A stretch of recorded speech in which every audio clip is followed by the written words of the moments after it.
నమస్తే, welcome to Y news. నేను కళ్యాణి. నియోజకవర్గంలో మొన్న జరిగిన మహనాడు మీటింగ్లో మన యలమల రామకృష్ణ గారు జగన్మోహన్ రెడ్డి గారిని వాడు వీడు అని మాట్లాడారని దాడిశెట్టి రాజా గారు నిన్న ప్రెస్ మీట్లో చెప్పారు. యలమల రామకృష్ణ గారు 42 సంవత్సరాల ఆయన రాజకీయ జీవితంలో ఎప్పుడు తప్పుడు మాటలు మాట్లాడలేదు. అటువంటి అసభ్యకరమైన మాటలు ఆయన నోటంట రావు. అటువంటి తప్పుడు మాటలు ఏమైనా వస్తాయి అంటే జగన్మోహన్ రెడ్డి గారికి వస్తాయి, ఇక్కడ రాజా గారి నోటంట వస్తాయి తప్ప యలమల రామకృష్ణ గారు ఎప్పుడు తప్పుడు మాటలు మాట్లాడలేదు. తర్వాత నీతి నిజాయితీ గురించి రాజా గారు మాట్లాడారు. నీతి నిజాయితీ అంటే ఇప్పుడు గతంలో వైసీపీ గవర్నమెంట్లో ఇళ్ల స్థలాలు ఇచ్చారు. వెలమకొత్తూరు పంచాయతీలోనే 140 ఎకరాలు ఇళ్ల స్థలాలు ఇచ్చారు. ప్రతి ఎకరం దగ్గర 5 లక్షల నుంచి 10 లక్షల రూపాయలు రైతుల దగ్గర తీసుకున్నారు. అది అవినీతి కదా?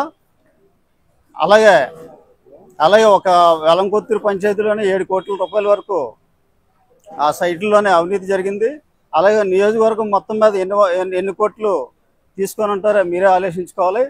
అదేవిధంగా గ్రావెల్ అవ్వచ్చు, ఇసుక అవ్వచ్చు, ఏ విషయమైనా ఎన్ని కోట్ల రూపాయలు మీరు అవినీతి చేశారో మీరు చూసుకోండి. ఈ రోజున తెలుగుదేశం గవర్నమెంట్ వచ్చిన తర్వాత యలమల దివ్య గారి ఆధ్వర్యంలో ఇసుక కానీ గ్రావెల్ కానీ ఎవరి దగ్గర కూడా 1 రూపాయి తీసుకునే సందర్భం లేదు. ఇసుక కానీ గ్రావెల్ కానీ అంతా ఫ్రీగా ఇస్తున్నారు. తర్వాత ఈ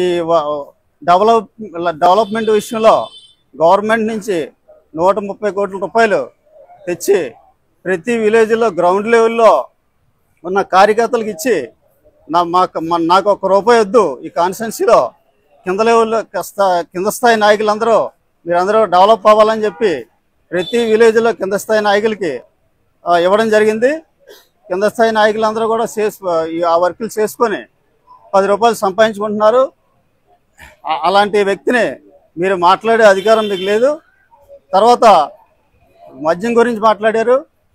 మద్యం గురించి అంటే 2014 నుంచి 19 వరకు తెలుగుదేశం ప్రభుత్వంలో ఉన్న పాలసీని మీరు మార్చి ఇప్పుడు మీకు కమిషన్ల కోసం కొత్త పాలసీని కొత్త విధానాన్ని తీసుకొచ్చారు.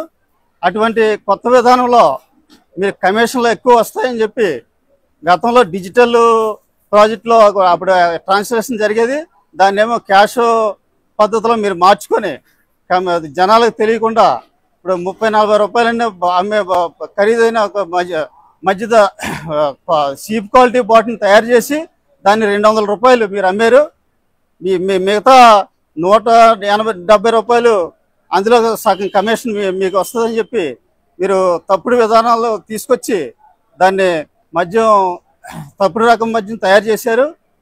గతంలో జంగారెడ్డిగూడెంలో మీ కల్తీ మద్యం తాగి 38 మంది చనిపోయారు. అది మీకు తెలీదా? అలాగే స్టేట్ మొత్తం మీద ఎంతమంది చనిపోయారు, ఎంతమందిని చంపేశారో మీరు చూసుకోండి. కావాలితే రికార్డులో చూసుకోండి. రికార్డు అంటున్నారు. ఏంటి మీ రికార్డు? మీ రికార్డు ఏంటి? మీ వెనకాల ఎన్ని తప్పులు జరిగాయో, మీరు ఏమేమి చేశారో చూసుకోండి. మీ రికార్డులు ఏంటో రికార్డులు అంటున్నారు. రికార్డులు ఇప్పుడు తెలుగుదేశం పార్టీ కార్యకర్తల మీద ఎన్ని తప్పుడు కేసులు పెట్టారో, మంత్రుల మీద ఎన్ని తప్పుడు కేసులు పెట్టారో మీరు చూసుకోండి. మీ రికార్డు ప్రతిదాన్ని మాట్లాడితే రికార్డు ఆన్ రికార్డు అంటున్నారు. ఏంటి ఆన్ రికార్డు? ఆన్ రికార్డు మీ జగన్మోహన్ రెడ్డి గారు మీరు చూసుకోండి. మీ ఆన్ రికార్డులు ఏంటో మేము చూసుకుందాం. యలమల రామకృష్ణ గారు ఆధ్వర్యంలో ఒక అవినీతి చూపించండి. యలమల దివ్య గారు వచ్చిన తర్వాత ఇక్కడ పరిపాలన ఎలా జరుగుతుందో ప్రజలను అడగండి. అంతేగాని రామకృష్ణ గారి మీద తప్పుడు మాటలు మాట్లాడితే మాత్రం బాగోదు.